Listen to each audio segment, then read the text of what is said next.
Welcome back to ExPhi with Carneades.org. Today we're going to be looking at the great number shortage, xkcd, paradox, and the dangers of recreational mathematics. So, approximately 5 months ago, the webcomic xkcd published a comic entitled Number Shortage that sent me down a long and strange journey of paradox and recreational mathematics.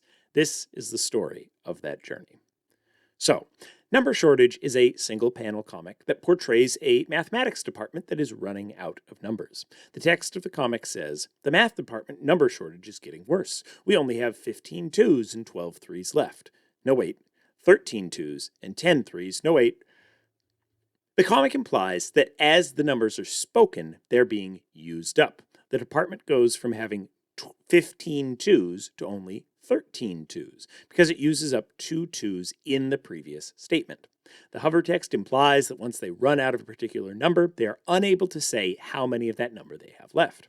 After reading this comic, I went down a rabbit hole. These statements feel in some way paradoxical. The act of saying them seems to change their own truth value, such that they have one truth value at the beginning, but a different one at the end. But they are neither fully self-refuting, like someone saying out loud, "I am silent," nor self-affirming, like someone writing, "I am writing." But rather they seem to start off true and end false once the numbers within them are used up. There are a lot of paradoxes here, but a lot of that will need to await another video. So we're going to take a closer look at the philosophy behind this kind of strange self-reference and paradox in a future video over on the main channel. For now, I'm concerned with a much more practical question, a question that for some reason haunted me for weeks after reading this comic. What bags or collections of digits could the mathematics department have on hand that would ensure they never had an amount of digits that they couldn't say? So the comic implies that they may reach a point where they have digits that they can't talk about because they don't have the digits to talk about them. But what if they were able to perfectly use up all the digits by simply explaining the digits that they had?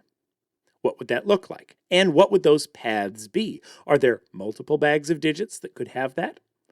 So, before we can answer this question, we need a couple of clarifications to make this possible. First off, and I think this is fairly clear from the comic, we're talking about digits, not numbers. The math department doesn't have a big pile of 12s. They have piles of 1s and piles of 2s. Second, we're not allowing for other uses of the numbers. We're assuming that the numbers will only be used to say how many more numbers there are. Obviously, if this were real, the department could use up numbers in other ways than restating just how many they had to kind of cheat the process and use up extra numbers that they couldn't say how many they had. For example, if they only had 1 1, they couldn't say that because it takes 2 1s to say that you only have 1 1, so the department wouldn't be allowed to then use that other one up in some other way by, I don't know, writing a fraction of a half or something. They also aren't able to spell out numbers or list them in non-traditional ways. For example, listing 2 as 6 over 3. You have to list them specifically as whole numbers very simply. Perhaps that would not make them much of a mathematics department because we're basically saying they're not allowed to do any other math, but who has the luxury of doing math when there is a number shortage on? So, we're also saying that they're going to give consistent responses and they're going to be silent on nothing. The department will keep responding in the same way, listing all of the digits they have. If they have 0 of a digit, they will not say anything about it.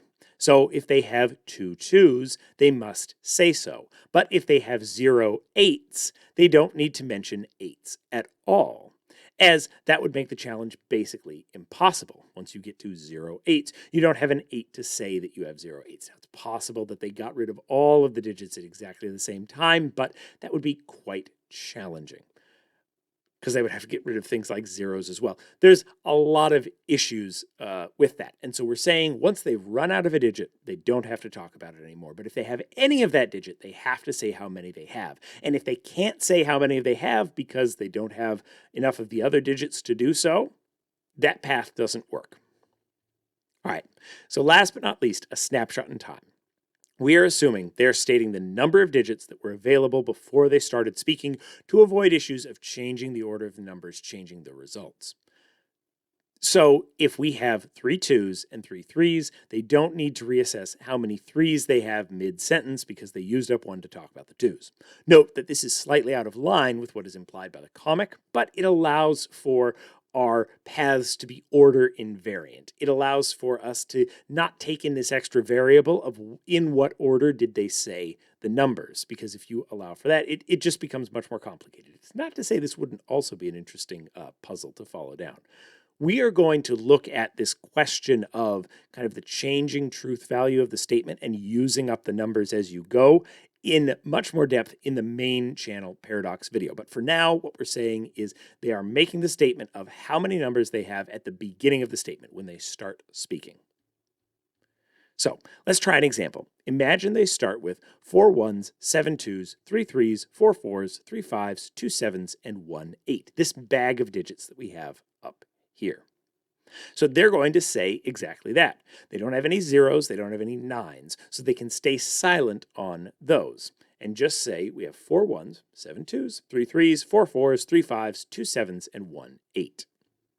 In the first round, they used up 14 digits, including all of their 3s, all of their 7s, and all of their 8s. Their 1 8 was used up. Both of their 7s were used up by saying 7 2s and 2 7s, and all of their 3s were used up by saying 3 3s and 3 5s. This leaves us with this collection of digits. In the next round, they can successfully still describe what they have, but in doing so, they use up all of their 1s, all of their 4s, and all of their 5s. They say we have 2 1s, 5 2s, 1 4, and 2 5s. They use up both of their 1s, saying 2 1s and saying 1 4. They use up both of their 5s, saying 5 2s and 2 5s. And they use up 3 of their 2s by saying 2 1s, 5 2s, and 2 5s. This leaves them with only 2 2s. Fortunately for the math department in this case, 2 2s can be stated exactly, using up all of their numbers perfectly. This is exactly the kind of chain we are looking for. We're going to call this bag of digits a self-reducing bag. Once they say we have 2 2s, they have no digits left. And based on our rules, if they have none of a digit, they don't have to talk about it. When they are out of every single type of digit, they don't have to say anything anymore. They can simply say we have no digits.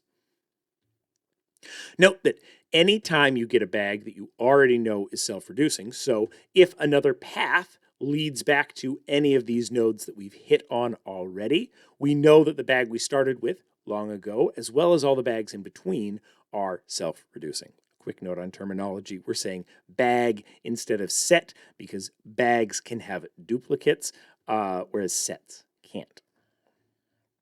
Now, such a scenario is actually comparatively rare. Most leave the math department with numbers that they can't talk about. Something as simple as having only 1 3 and nothing else would be impossible to speak about, since they don't have the 1 to say that they have 1 3. Most bags of digits that we will find are like this, but not all of them. This led me to ask a lot of questions that no one needed the answer to. How many situations like this are there? How common are they? What patterns do they make as they lead back? Are there long chains or short ones? Do they look different in different bases? Are there ways to look at a set of numbers and immediately figure out or be aware of whether or not it will lead to having no digits or having a dead end, essentially, where you can't say how many digits you have? Are there facts about these bags of digits that make them different where we can understand what they're going to lead to on their face, or do we need to follow the chain all the way down? Can we extrapolate out from a chain? Are there rules we can follow from a given node out? Now, I will unfortunately say that I don't have the answers to most of these questions. I would love to hear from those who have more experience in kind of recreational mathematics and these things to dig into this problem and see what they can find. But what I did do was write some terribly inefficient Python code to try to create some kind of mappings of these self-reducing bags of digits. Let's take a look at the fruit of that labor now. So, this is the visualization that we created. You can see that there are a lot of different nodes. Each of those nodes is a stopping point, is a bag of digits that the mathematics department has. And each of the lines that's connecting them is the path from one node to another. The only nodes that we have here, the only bags we have here represented on this visualization are those that actually succeed, are those that actually lead back to we have exactly no digits. So this is the general structure. Let's zoom in a little bit to see some of the specifics. So we can take a look at this big node here. We'll start there. Clearly, this is we have no digits. This is where everything else leads to. You see all of these other arrows pointing into we have no digits. And you see, as we go outwards, we have kind of this fractal pattern of each of these clusters. They're surrounded by maybe 7 to 10 things that go immediately in there, and then a couple more two parts that go there. There's a few of those directly around. There's some that get bigger as you go further out. And we can take a look at exactly what those say if we zoom in far enough.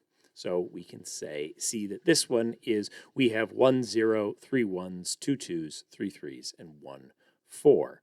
That perfectly eliminates itself and goes to we have no digits. All of these that are one step away from we have no digits will perfectly eliminate themselves. But you can see, if we zoom in further, you can see there's a number of nodes that lead to this central node that in turn leads to we have no digits. So this is clearly where we have the most. But if we zoom out a little bit, we can see that there are a number of these that are working kind of outward. So we have the ones that are the closest to this that might just have some direct linkages and then going back. But as we go further out, we see this almost fractal or snowflake-like pattern where we'll have some nodes that kind of look like they resemble this central node in the middle. There are some things that go directly to them. There are some that are 2 away. There's some that are 3 away. And the further out you get, the more branches you have. So this is a way to see that. Let's take a look at what one of those kind of bigger nodes looks like. This one is, we have 3 1s, 1 2, 3 3s, and 1 5. That leads directly back to the center. You'll notice that these that have a lot more connections are often smaller. They're often with fewer digits than those that were close in that didn't have as many connections pointing into them. The fewer digits you have, the more likely you are to have a bunch of connections pointing into you.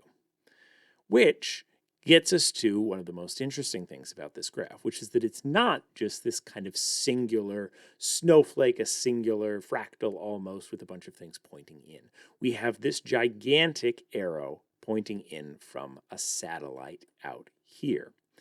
This satellite and these other satellites that are clearly further distant and have their own structures around them is one of the simplest ways to get back to 0 digits, no digits at all. It is, we have 2 2s. It is arguably the simplest way you can go from having some amount of digits to having exactly no digits. And it's one of the reasons, as we were noting before, the simpler it is, the more other nodes you have pointing into it. And so there's a lot of paths that make their way through. We have 2 2s down to we have no digits. Let's take a look at what some of these kind of major satellites are here. This one over here, we can take a look. It is, we have 3 2s and 2 3s. Once again, very few digits, and therefore it has a lot of things feeding into it. You think there are only 2 types of digits in this. We just have 2s and 3s. And so it's likely there's a lot of stuff that can feed into that. Whereas if we had something that has a much longer chain of digits, it's less likely we would have as many. It's important to note that this is not an exhaustive list of all of the options, and you can look at more into the methodology if you read the blog on ExPhi, but rather a sampling of the options that we have within a finite universe. It's very possible that there are an infinite number of these nodes out there. This is just a sampling to try to get a sense of what this structure would look like. We'll look at one more. We'll take a look at this one here. This is, we have 4 2s and 2 4s. Once again, going to this idea that the fewer digits you have, the more kind of other nodes you will have connecting down to you. So, and then we have some quite long chains that go out here. So 4 2s and 2 4s, 6 2s, 4 4s and 2 6s, 8 2s, 6 4s, 4 6s, and 2 8s. This seems to be something of a pattern, but the pattern's going to break down a little bit once we start getting 2-digit numbers. Things are going to start to get a little bit weird. This is one of the reasons I would love to see a visualization that goes even farther than this. This has a finite number of nodes. The underlying program actually didn't have that much trouble coming up with more examples, more self-reducing bags of numbers. But the problem is the visualization programs, at least that I was able to find, have a limited number of nodes that they're able to handle. And even this number of nodes, if you go on the website and check this out, it takes a long time to load. It takes a long time for all of this to kind of coalesce together into a sensible pattern for you to look at. And so adding more is only going to increase that time and increase that challenge, at least with this particular package, even if it could handle many more nodes. So I would love to see, there's a lot of smart people out there that have a sense of many more things than I do on these kinds of things. Please, I would love to see what you can come up with in terms of creating larger and larger versions of this pattern. I want to see what this pattern looks like when we've gone to several thousand nodes, tens of thousands, hundreds of thousands of nodes. Please leave your thoughts in the comments to this video, send me a message, or just post out there in the world, and make sure to give credit to Carneades and xkcd. But if you're interested in this visualization, you want to check it out, you want to check out the underlying Python code or the data that we've created to create this visualization, check it out at carneades.org on the ExPhi blog. So please, if you have better Python skills or a network visualization package that can handle more nodes, I would love to see what this looks like when it is expanded. My hope with this was to have a much bigger graph that I could show off to you all, but the technical limitations have been a challenge. So would encourage folks to either publish it on your own and give credit to carneades.org and xkcd, or just shoot me a message, put a comment in this of your version of this, and I'm happy to share it here on the channel. Watch this video and more here at carneades.org. Check out the full blog on ExPhi for the code, the data, all of that stuff, and for the visualization that you can play with, zoom in and out of on your own. And with that, stay skeptical, everybody.